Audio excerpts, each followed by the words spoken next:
Radio from Boston and beyond. Heat981fm.com and iHeart Station. Nancy, Smokehouse. It's the urban heat. Shout out to Coach Lee. Conversations it's gonna keep you winning. Sunday nights at 10 p.m. The urban heat is calling. Conversations with Coach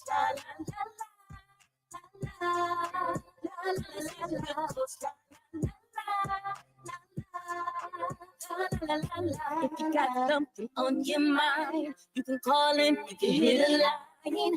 She the realest, oh, she the realest. You can tap in, never always get the business. To empower you so that you can do every and anything that you want to. You can hear it, Coach Allen, it's time to listen to conversations that's gonna keep you winning. Sunday nights at 10 p.m. On the urban heat just calling. Conversations with Coach La La La La La La La La La La Coach La La La La La La La La La.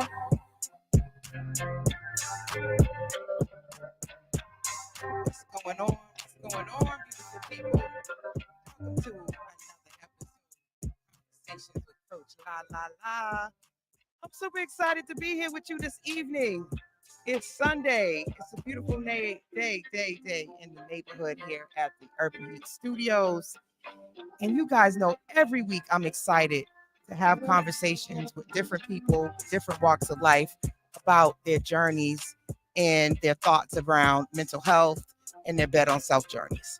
Well, tonight, we have a special conversation on Urban Heat Media, because you know we're radio with a purpose, and our goal is always to bring guests on that will shed light and get you guys to think and have those difficult conversations and to ask yourself those important questions, which is why I'm so excited about tonight's guest.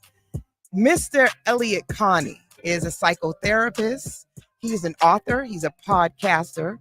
He's the founder of the world's largest, you hear me, largest solution-focused brief therapy training organization for mental health professionals. And for me, as a mental health professional, that is huge because I'm always looking for training opportunities to perfect what I know, my craft, and to be a helper. And he is a hope dealer, and he is all about healing. And that's not all. One of the things I love about him is that he's traveled all around the globe giving keynote speeches. And really, it's about the super powerful questions that he asked his clients around mental health to help them feel better. You might have seen him on The Breakfast Club. You may have seen him talking to all types of celebrities about solution-focused therapy. And I'm excited tonight because he gets to talk to you. And I want him to really shed light, especially for those that are on the fence about therapy, because some of the things that he said to me during our 45-minute conversation really got me thinking about how I practice. And I actually signed up for his training, and I'm looking forward to perfecting my own craft and being able to be a more efficient and effective therapist. So without further ado, I want to bring on Elliott Speaks, the Conversations with Coach La. How you doing, Elliott? I'm doing well. How are you? I'm well. I'm so excited. My audience is excited. The Urban Heat family is excited. And this is a big deal, right? Because one of the things we talked about during our 45-minute conversation was representation.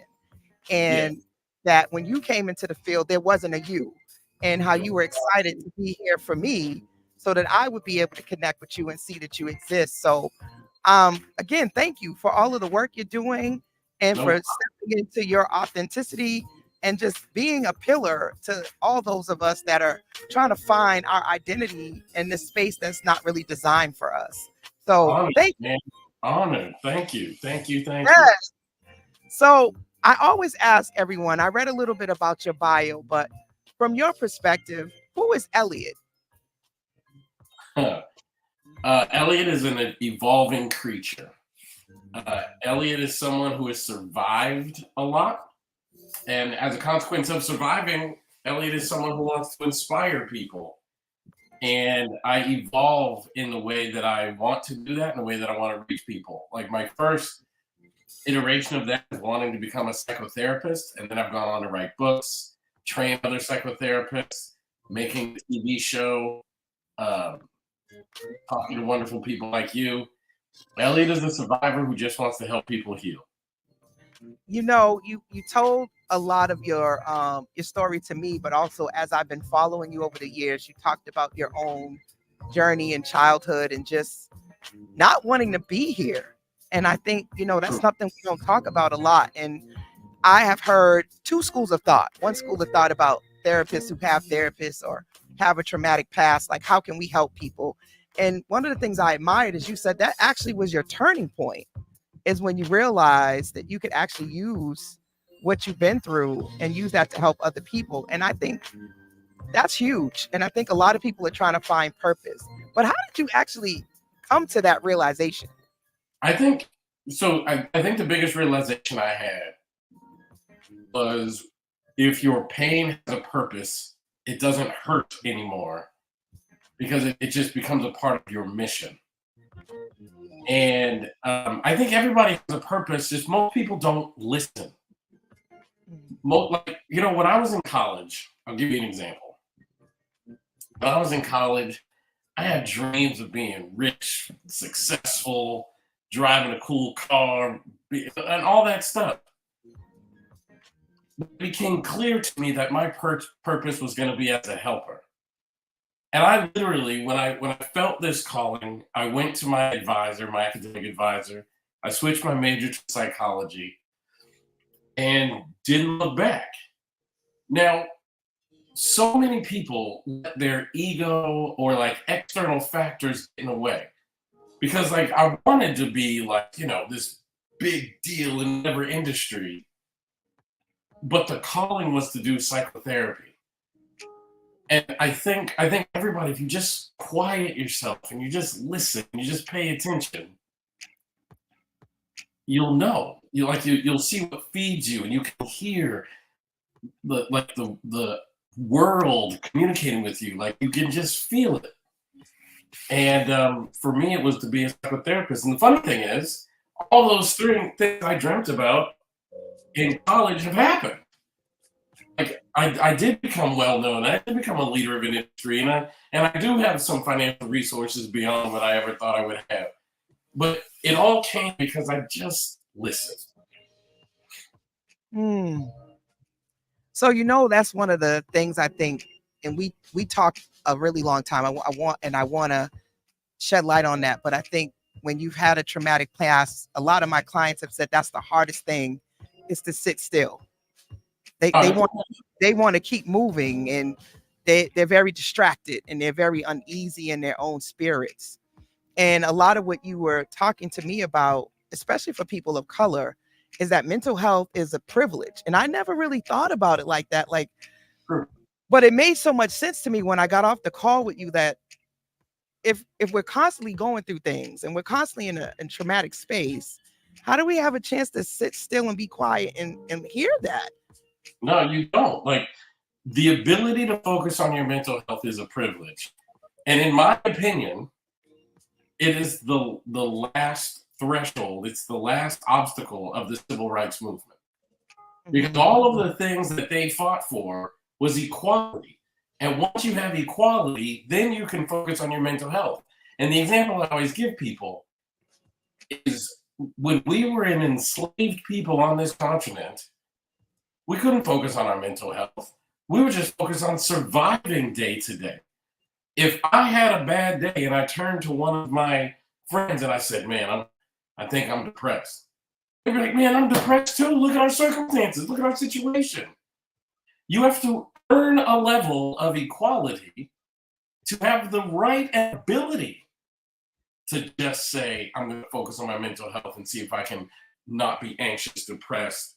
I mean, how many people would go through something tragic and traumatic like slavery and oppression and want to numb that with alcohol or drugs? So we had our rights taken from us up to and including the right to be a human that just wants to be happy. Correct. How long, like the question I want to ask people of color is, as a community, how long have we had the expectation of waking up in a world where this would be a good day? Not the hope, wish, or dream that it would be a good day, but how long do you think we have been waking up every day with the full expectation that this would be a good day? Because I could argue that a mental health crisis is waking up with the full expectation that this would be a good day and then not. And if that happens over and over and over again, then you have a mental health challenge. It hasn't been very long that as a society, we've been waking up daily expecting to have a good day, expecting to smile, laugh, feel fulfilled, feel joy, peace. Those are new to us because we had it robbed from us. And the journey to mental health is reclaiming that and saying, I'm going to wake up today with the expectation that I'm going to have a good day. And if something gets in the way of it, I'm going to address that. I'm going to like focus on that. I'm going to heal from those things, right? And I think that's super important. You know, one of the things you mentioned during your training that I sat in on the other day, and you said that you didn't want to boast about it, but you've been sought after because of solution-focused therapy by some of the most wealthy, well-known individuals. Some of us would like to call them celebrities.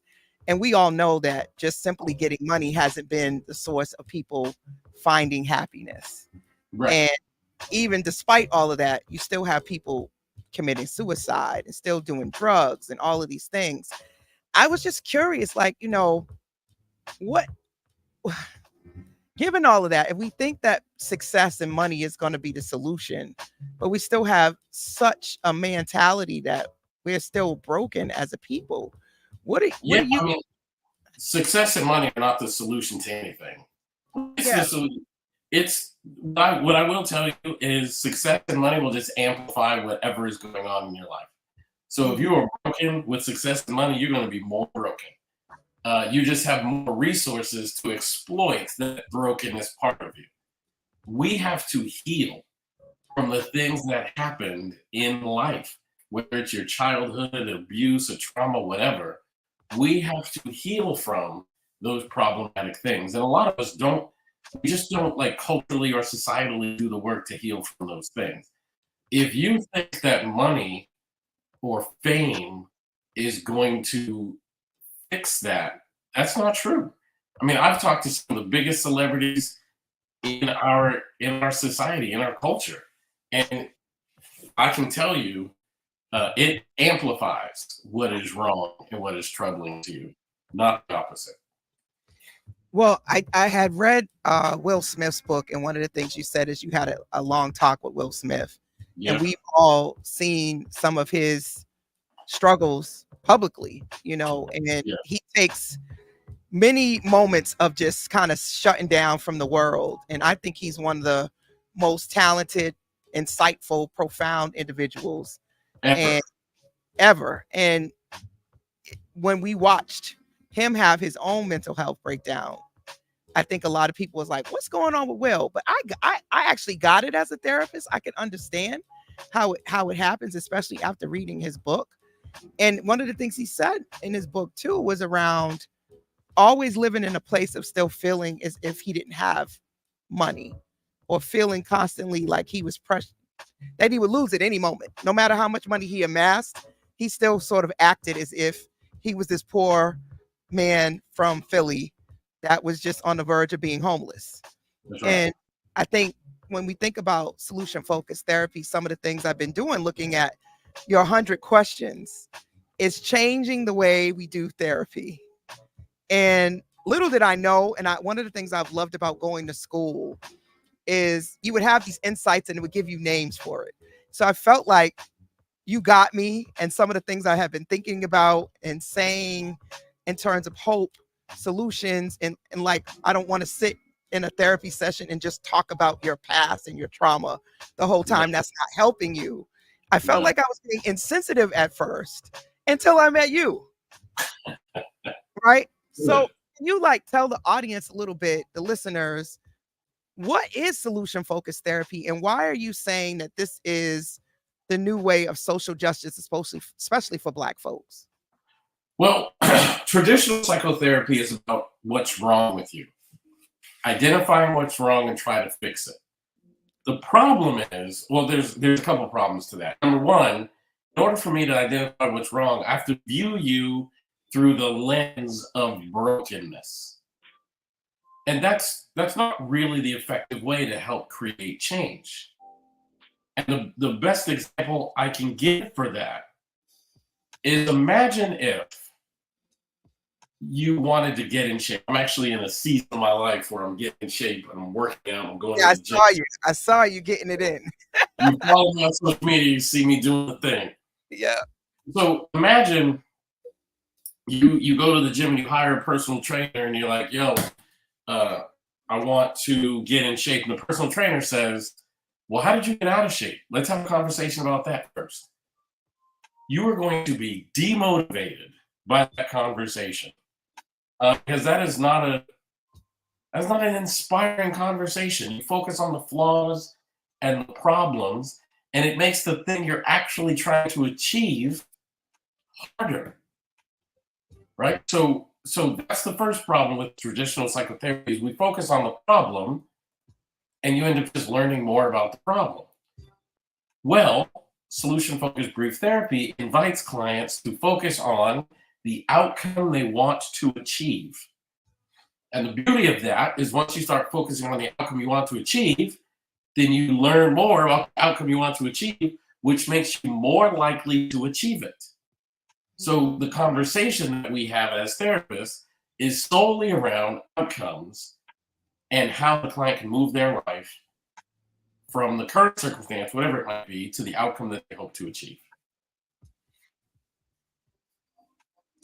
So one of the things that I love about that, and one of the things we talk about is what therapy means to you. So every person that's come on the show, I always ask them what this therapy means to them. And I've gotten all kinds of answers. Most people have gone to therapy. And for the most part, on this show, most people have reported therapy is very successful for them. And they felt like it was helpful. And then I meet you, right? And you kind of like flipped everything on its head and goes and told me about a study that says it's not. Traditional talk therapy actually isn't as successful, and most people don't do better. And I was like, what? Okay, I need to know more about this, because the people that come to your show, and I don't know who any of them are, but the people who come to your show and they say that therapy's been successful, ask them how many therapists they saw. Because most of them say, like, I saw 3 therapists before I found the one. You know what I mean? Like, so in the largest outcome study ever done, and if I knew I was going to be talking about it, I would have went and got it so I could cite it properly, but it had 2,800 subjects, and over half of them left therapy reporting feeling worse than when they started. Mm-hmm. And that's a startling statistic. Mm-hmm. Like that should be alarming to us. And to put it in context, I'll give you an example. If I told you I'm a math tutor, and I would really like to offer my tutoring services to your son who's struggling in math in high school, and you say, great, that'd be great, man. My son could use some tutoring. And I say, but there's a greater than 50% chance it's going to make him worse at math. You would never hire me. You know what I mean? Like you would never hire me. And as therapists, we have to address this. Now, the first way we try to address it as a field is we try to focus on what we call evidence-based practices. Mm-hmm. So things that we know that there's evidence to support. But that didn't really address it. As I once heard a colleague say, there is no evidence that the evidence-based movement is increasing outcomes. But what we do know increased outcomes. There has been study after study after study that a hope-filled conversation with someone you feel a connection with leads towards change. Mm-hmm. You do know that. That is consistent. So why not just make therapy a hope-filled conversation whereas you are connected to your client? That would drastically increase the likelihood that the client will accomplish the kind of change that they came to therapy looking for. And we from the origin of our field, we got off on the wrong foot because we thought people come to therapy because they have a problem, and that's not why people come to therapy. People come to therapy because they want change, and because we think people come to therapy because they have a problem, we focus on the problem, and then we judge whether or not we think they're ready for change. But if you remember that all people, every single human being who ever walked into therapy ever, all of them did so because they want to change, then you no longer question their motivation and you just get to work. Mm-hmm. It makes so much sense. And it also reiterates, I think, for me personally, why I've had success but didn't have the name of it. I've never been a traditional therapist. But again, I thought I was being insensitive with wanting to talk about people's future, what they hoped for, what they wanted, what they wanted to manifest. And in a lot of ways, like, what do you want to do? You want to sit here and just talk about your problems? Your problems are not going to go away, right? Your past is your past. You can't do anything to change that. So how do you move forward, and how do you use that to create the change you want to see in yourself and in the world? So I'm excited to learn more about solution-focused therapy. And you have a certification that people can take advantage of right now, which I think is super, super dope.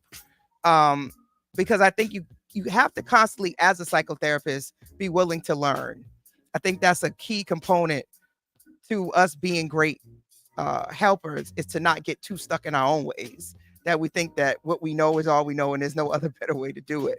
So I'm excited. I'm super excited to learn more about that.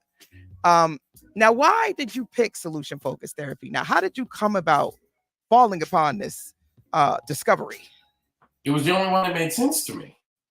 You know, I come from a really difficult childhood. So when I went to graduate school, I genuinely wanted to help people. But all I was learning was how to diagnose people's problems. And that doesn't necessarily help people. You know, like, just knowing the root of the problem. I mean, I don't even know why we have convinced ourselves that knowing the root of the problem will fix it. But look, my father beat the hell out of me throughout my childhood. Thankfully, I don't use drugs and alcohol to cope with that. But let's say I did. Let's say I was drinking every day, and I come to your office to get help with this. And you do an assessment on me, and you come to the realization, you come to the clinical opinion that, Elliott, the root cause of your drinking is you are coping with the trauma of your past. Okay. How does that stop me from drinking? You know what I mean? Like, that doesn't make it any easier or any harder to walk into a bar the next day and not drink. In order to not drink, we have to focus on not drinking. So when I went to graduate school, that's what I wanted to learn, and I wasn't learning that. And I was super disappointed. Now, those of you who've been to graduate school, you'll know that they just throw counseling theories at you. It's so bad. Right. And you can't learn this stuff. You learn it for a test, not for application. So, like, literally in week 1, they'll say, this chapter is about Sigmund Freud. Week 2, hold on, I accidentally did something. There you go. Week 2, this chapter is about Carl Jung. Week 3, this chapter is about Alfred Adler. Week 4, like, that's literally how we digest this stuff. Right. And it's so fast. So much reading, so much is being thrown at you. Right. And a lot of it is you asking the right questions, which is so interesting. You don't even know necessarily what to ask. And depending on who your professor is, they're not even really breaking this stuff down for you. It's sort of just it's impossible to get good at something in one class. Correct. So they were throwing this stuff at me, and it didn't make any sense to me. Like, I had this real close friend named Christina, and she was sitting next to me, and everything I was studying was some white guy, usually with European origin, And I couldn't imagine myself being a, city person from Boston. I couldn't imagine myself asking people, so how does that make you feel? Or, you know what I mean? Like, this wasn't me.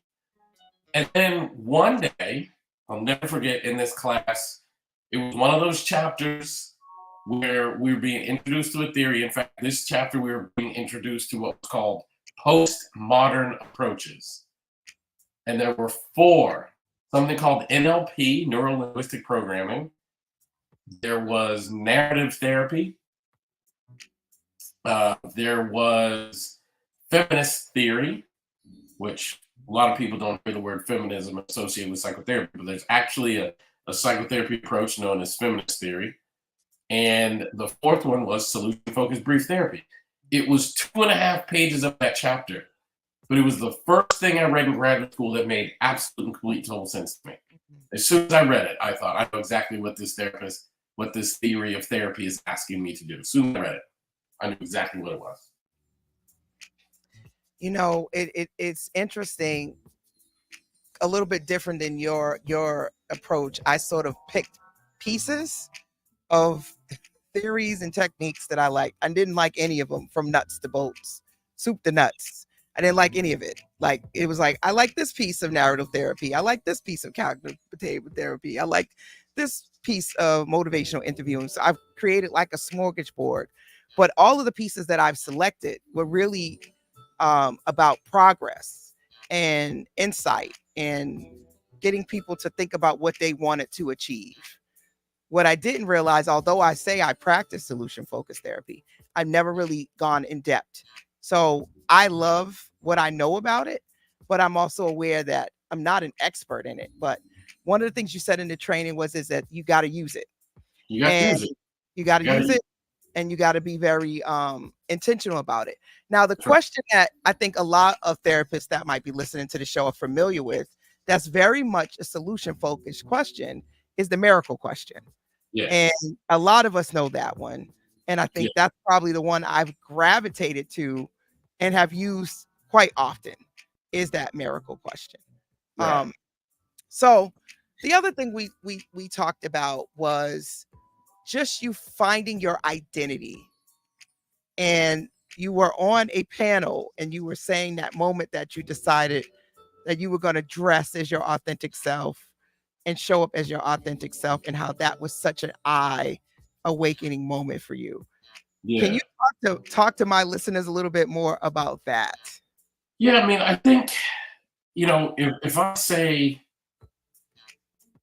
show me envision in your head what a psychotherapist looks like, we think of some white guy with a white beard, elbow patches on his suit jacket, a pipe, you know what I mean?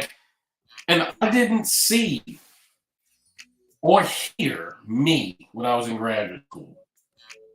I didn't see hip hop. I didn't hear my professor talking about the new Jay-Z album. And thus, I didn't hear my own language and my own style in the environment in which I was in. And I wanted to.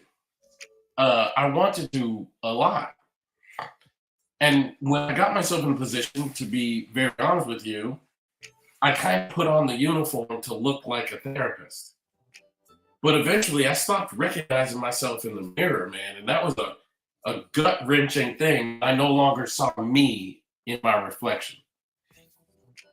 So I just decided I'm going to show up in these spaces, dress how I dress.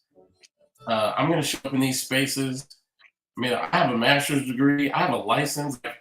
I'm a clinician regardless, but I'm going to show up in these spaces in my authentic self. It was the best thing I ever did. Number one, and this is I think a lesson for all psychotherapists. You can't change other than in your authentic space. And we're asking our clients to be authentic, so we have to be authentic too.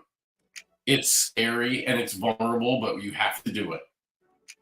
And the immediate consequence was people began to connect with me because I was showing them my real self. Now, some people rejected me, and that's fine, but the people connected with me. And the other thing that was really important is I started hearing from other Black people, other people in hip hop culture saying, this is my first time seeing us in textbooks, on that stage, on these platforms, in our uniform, in our culture. And it inspired people. And that was huge for me. I mean, that was like super massive, super massive.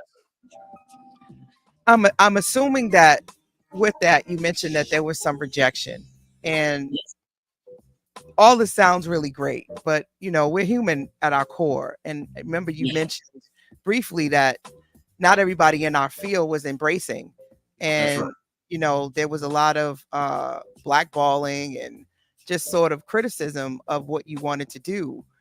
That's right. How did you navigate that? I mean, like, that's not the piece we talk a lot about, which is the risk, which scares people from being their authentic self, is the risk of being canceled. Yeah, well, the first thing I'll say is it was hard. I'm not going to sit here and tell you that I loved every minute of it, because it was hard. And it hurt my feelings, actually. Like, I was stupid enough, and I'm saying the word stupid, that I did not see racism coming. Because in my head, we all have the same level of education. We all have the same desire to help people. Like, I couldn't imagine a room full of psychotherapists being racist. So when it happened, it really hurt me. But it was so fulfilling to realize I'm in a position that I can do something about it. I happen to believe that the internet and social media are the greatest weapons in the civil rights movement. Because now you can't really blackball me. Because what they tried to do was say, we don't like Elliott. And like literally people would tell me. And like I wrote my first book, and this woman walked up to me, this white woman walked up to me, I won't say her name. And she put her hands on my shoulder and she said, I read your book wanting not to like it. And I was like, why? Everybody else, when they wrote their first book, they like applauded them. And like, but when I wrote my first book, you were like trying not to like it. So these organizations, because I was so successful early and because I was making a difference and because I was writing books and giving keynotes, they literally had meetings. Like, how do we stop this movement that is Elliott Connie? And they decided that they wouldn't let me speak at their conferences anymore. Well, because of the internet and social media, I don't need you. I can release my own content on my own platforms. And as a consequence, I built my own audience and my own organization. And it's now 100 times bigger than everybody else in my field. So it was hard. But literally the proudest thing in my life is I stood up to an entire field, and I stood up as myself. I stood up for the work that we do, and I impacted the way people view clinicians and the way people view solution-focused brief therapy. I thank you. I thank you for being brave. I think when we think about the civil rights movement, some people don't realize that it's still ongoing. And we have to continue being brave as a community to do what is not cool and to be what I would say cycle breakers and to not do the group think. And you talked about confirmation bias in one of your posts on your page. Talk a little bit about what that is, just in case somebody doesn't know what it is, because I think a lot of that we have to push through to do what you did. I think we do. Yeah, confirmation bias simply means we have a tendency as human beings that when someone gives you a piece of information that fits with something you already believe, you tend to give that opinion that has been given to you more credibility. So, for example, if you happen to think Massachusetts is the greatest state in the United States, and someone comes to you and says, hey, you know what? I think Massachusetts is the greatest state. You give the source more credit because what they said confirmed what you already thought. That's why we call it confirmation bias. And we have a tendency we need to fight against confirmation bias because that stops us from learning. And an example of that, so if you're that same person, you believe Massachusetts is the greatest state in the United States, and someone comes to you and says, I just read a research study that California is the greatest state in the United States. You don't accept that data because it goes against something that you already believed. And we need to be able to accept new information. Like even what's going on right now in politics, we are not good at accepting new information.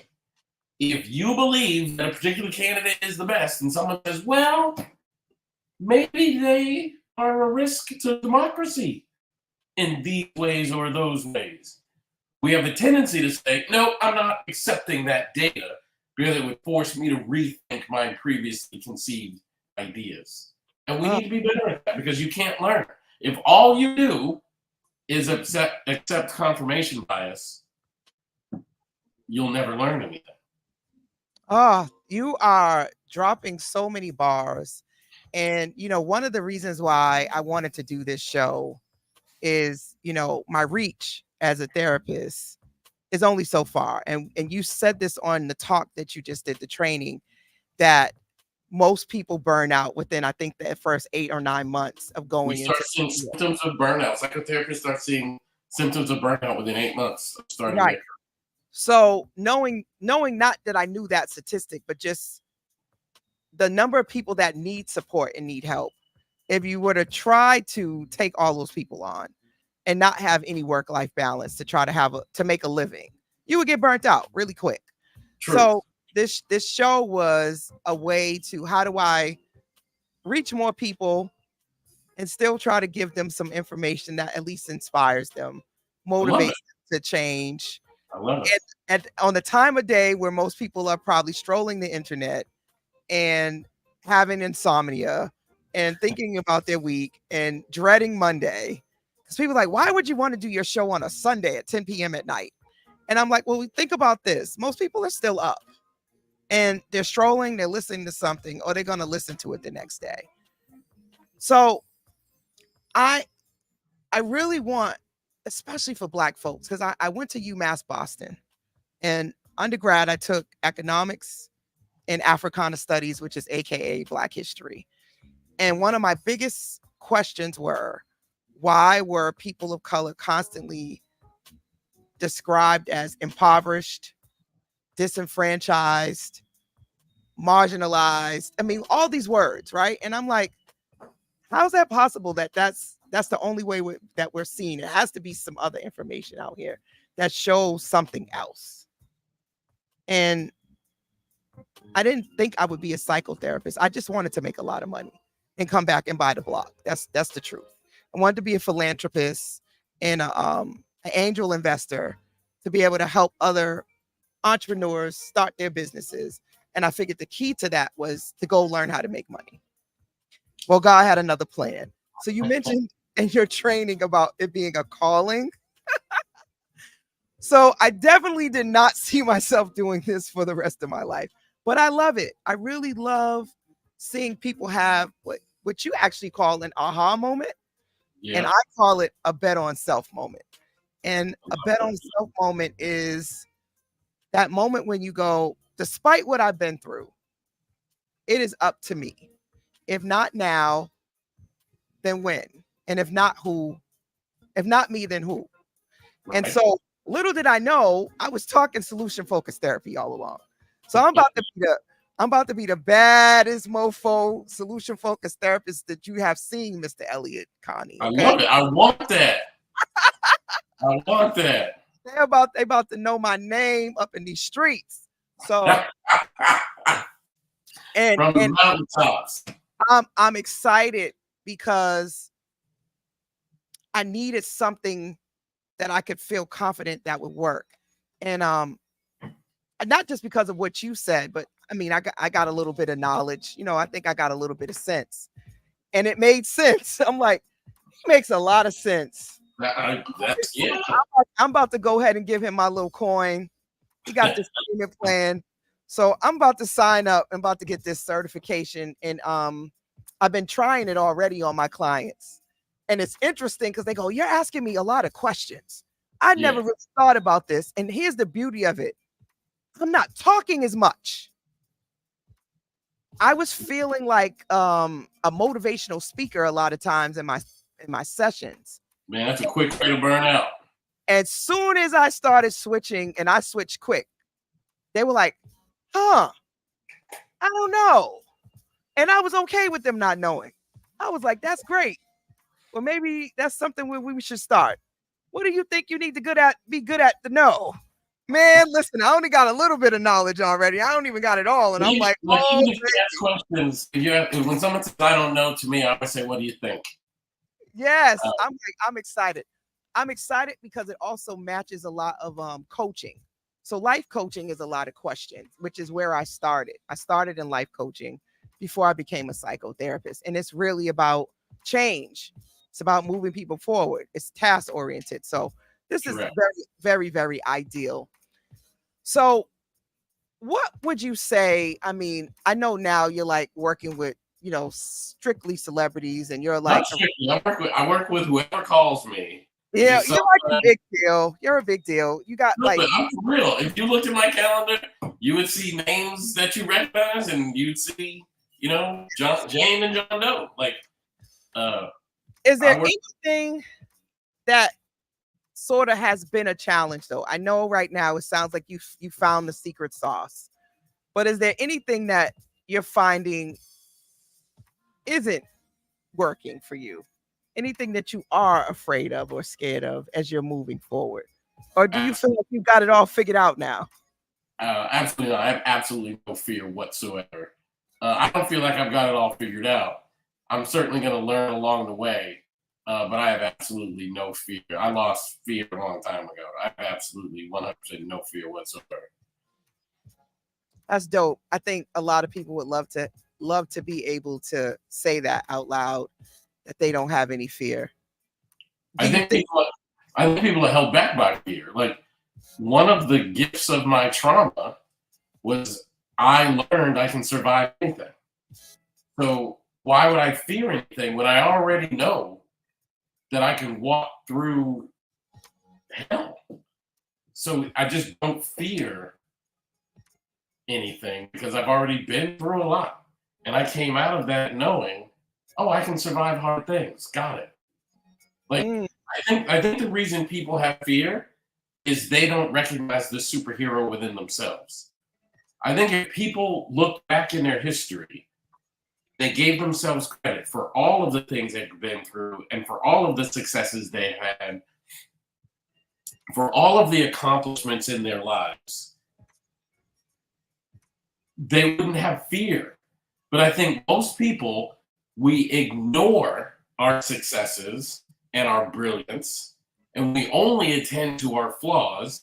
And when you do that, then of course you're going to have anxieties and fears because you're fearful of the next flaw. You're fearful of the next screw up. You're fearful of the next failure. But when you have been knocked down 7 times but stood up 8, you just know. I can stand up and like, you just know. So do I have it all figured out? Of course not. Am I done failing? Of course not. But I trust my ability to stand back up. So there's just no space for fear. I just don't have it. I lost that a long time ago. The day I realized you can knock me down, there's nothing I can do about that. You can knock me down, but you can't stop me from getting back up. The day I realized that was the day fear became completely irrelevant to me.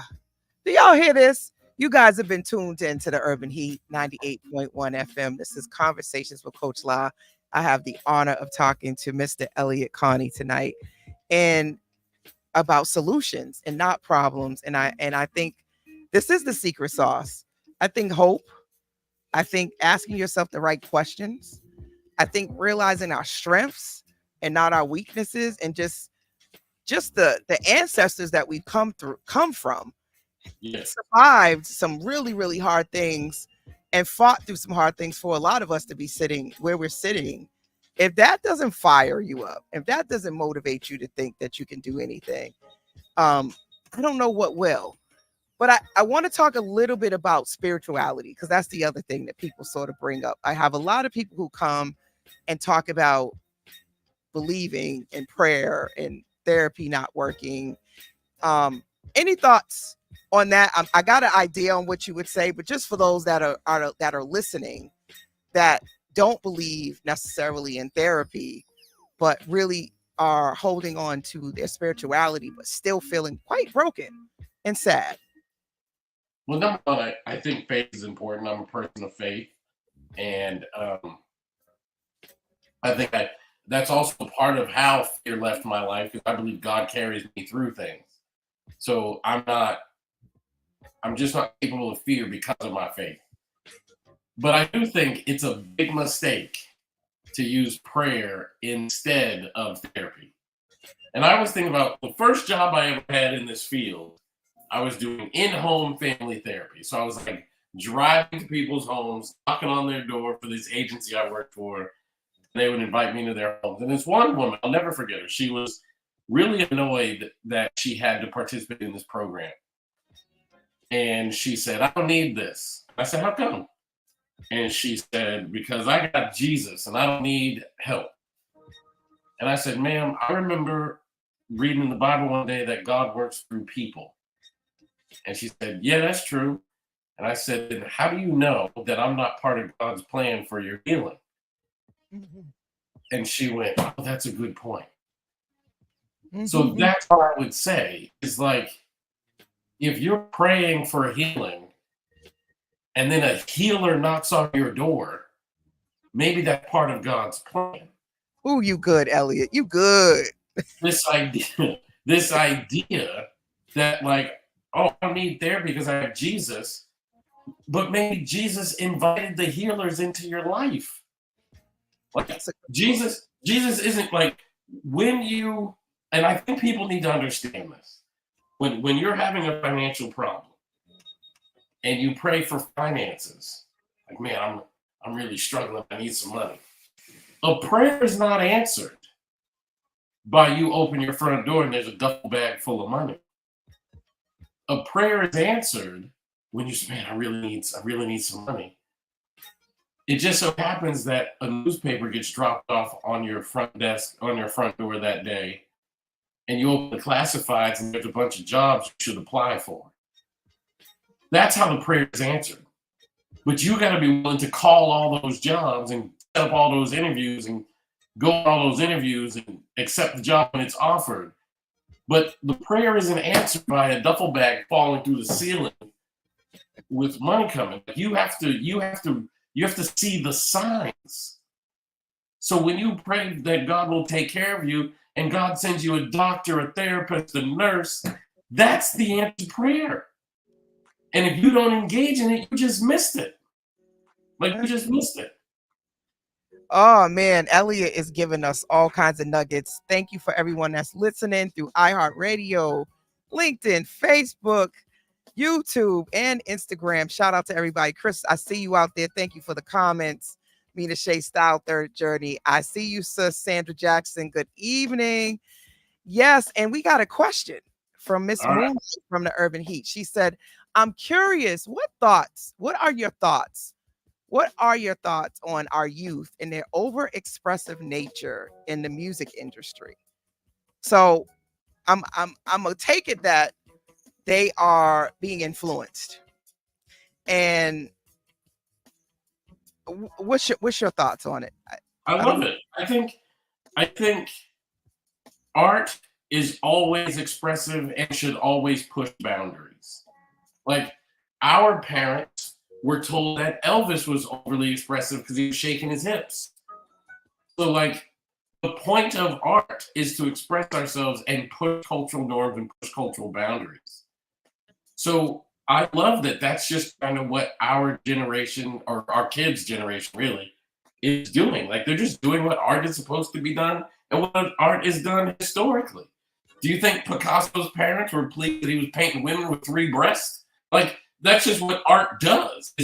It pushes boundaries, and we have to have outlets to express ourselves creatively. And I love to see Black children having means with which to do it. I think when we take the standpoint that it is expressive, one of the things I do is an event here in Boston called Therapy, and I've encouraged a lot of my clients to write poetry, to write in general, to journal, especially about what they see, what they want, to talk about their trauma and to make it into something beautiful, just to get up and share it. I'm a big advocate for being the author of your story and you deciding what it's going to be and not what somebody else is telling you, who, not allowing someone else to tell you who you are. You get to decide how you want your story to play out. So I'm a big advocate for expressive and creativity. So anywho, we have like 10 minutes left to the show. It goes by really fast. It goes by fast. I want to talk a little bit about the projects you have coming up, especially for anyone who is interested in learning more about solution focused therapy, to be able to sign up. But I also thought that you were only pitching this towards psychotherapists. And when we left, you said really anybody, an educator, a life coach, anybody could take this training and learn more, that this could be helpful in any career path. And I thought that was super dope. So can we talk to the people a little bit about that so that we can expand their understanding that this just for psychotherapists? I think the best way to describe it is think about this in terms of learning a language. And no matter what job you do, as long as you're interacting with people, this language could help you.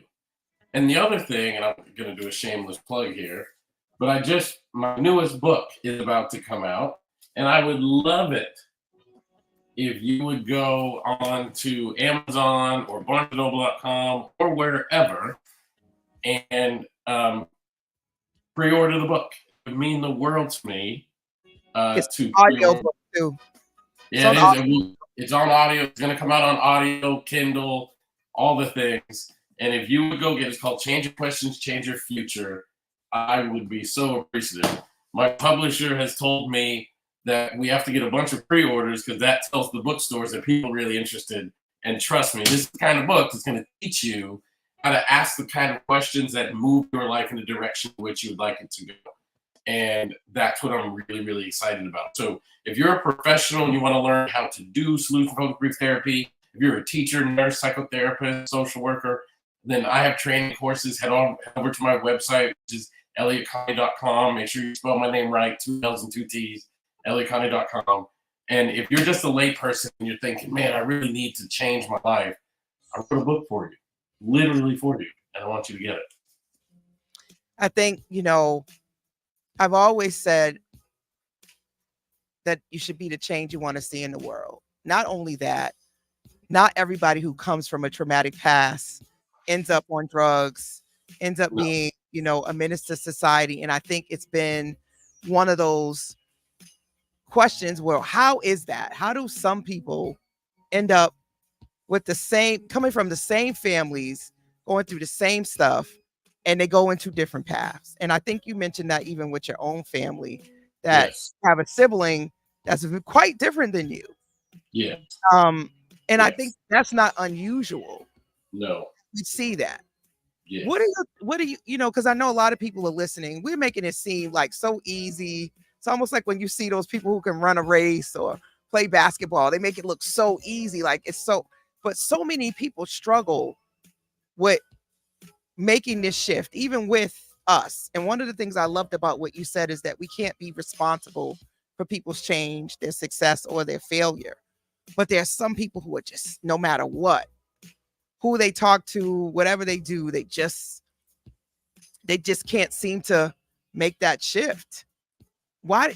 What are your thoughts on that? I've thought a lot about that. And I don't know that I know the answer, actually. I just think, in our field, we say some people have more resilience than others. To be very honest with you, I think I was fortunate. And going back to what I was saying about God, I don't think I'm any better or any worse than anybody else who went through something hard and didn't end up an author or, whatever. I think God sent people in my life at the moment he thought I was breaking. I remember one day, I was 19 years, I was 17, actually. 17, 18. I was a freshman in college. And I was at the end. Like, I didn't think I could go anymore. I wasn't thinking about drinking and using drugs. I was probably drinking a little bit at that time. But I was thinking about taking my life. And I had a crush on this girl. And I wanted to walk with her to the cafeteria to get dinner. And she invited me over to her dorm room while she was getting ready to go to the cafeteria. So she brings me into her room, her dorm room, and she said, "I'll be right back. I'm going to go to the bathroom and finish getting dressed. You wait right here." So I sat on her bed, bored. There's no iPhones at that time. This is in the fall of 1994. I'm sitting on her bed, bored, and I'm looking around, and she's got a poster on the wall. And it's just a bunch of words. So I start reading the poster. I'd never seen this poster before or these specific words. But I started reading this, and I got to the end, and it said, "My son, my precious child, when you only saw one set of footprints, it was then that I carried you." Oh, I remember that. And of course, that poster was the poem Footprints. Yes, I remember that. And I burst into tears when it happened. I just burst into tears. This girl that I was crushing on, she came back to the room and finds this guy sitting on her bed crying. And she said, "What's wrong?" And I was like, "You're 17, you can play it off, like, what's wrong? Nothing, I'm good." It just, had a thought. But I started realizing that in my lowest moments, God was still taking care of me, and my job was just to keep going. Now, why did I have that thought? And why was I lucky enough to have that moment where I'm just sitting in this random dorm room at University of Massachusetts, Dartmouth? I don't know. But maybe some people don't have, I don't know. Why was I lucky enough that I could pay attention to the moment when it happened? I don't know. Maybe people have those moments, they just don't pay attention to them. But for me, I paid attention to it. And I started noticing when I was at real low points, real special people showed up in my life and played a real special role. That's the best that's the best answer I can give people. It's like, I don't think I'm any better than anybody else. I just think God took care of me. And for whatever reason, I listened. It's so interesting. I used to sell art for a company called Ethnic Expressions. It was a Black-owned company, and one of the pieces that I used to do my presentation on was footprints. And I believe it was goodness, I forgot the Black artist that did the piece, but it was a depiction of what you just said, and it was called Footprints, and I would talk about it. That's so ironic. But that piece always resonated with me in terms of spirituality. And my father died 6 years ago, and he's the inspiration behind this whole show because he's the one who always told me to bet on myself and to never let anything hinder me, and that everything and anything that I needed was already in me, and always told me to pray, but not just to pray, but he would tell me faith without works was dead, and that I needed to be able to utilize all of the resources and everything God had blessed me with to get to where I am. So I truly believe in that. I know that everybody embraces that, but I think if they can, and that they can listen to this and sort of shift that to think about that, that's where your hope lies. Yes. That's where everything begins to make sense. For at least. So I agree with you on that. And I think that is the difference. I think some of us have that insight, or at least willing to embrace a different idea and be open to having a growth mindset, as they call it. Yeah, I don't know. Yeah, well, I guess we'll keep on doing solution-focused therapy and keep on, getting people to think about it for themselves. Absolutely. Hopefully that'll be the change we make in the world. Yeah, I, let's keep it. I truly enjoyed talking to you. We're just about time. Any moment now, the legal disclaimer for the radio station is going to pop up. I got your website floating down the bottom. Thank you. Hold on. R30. Expect the unexpected. Unorthodox radio from Boston and beyond. Meet 981fm.com and iHeartStation. That being said, that's the end of this conversation. Elliott, thank you so much. Thank you so much for having me. I appreciate you. Thank you to everyone that's tuned in. Moonlight, Sandra, Instagram, Facebook, LinkedIn. You guys know tomorrow you can catch the replay, and make sure you tune in tomorrow to the Morning Cafe. They will be live, and I'm sure they'll be talking about this conversation because we were super excited to have you join us today.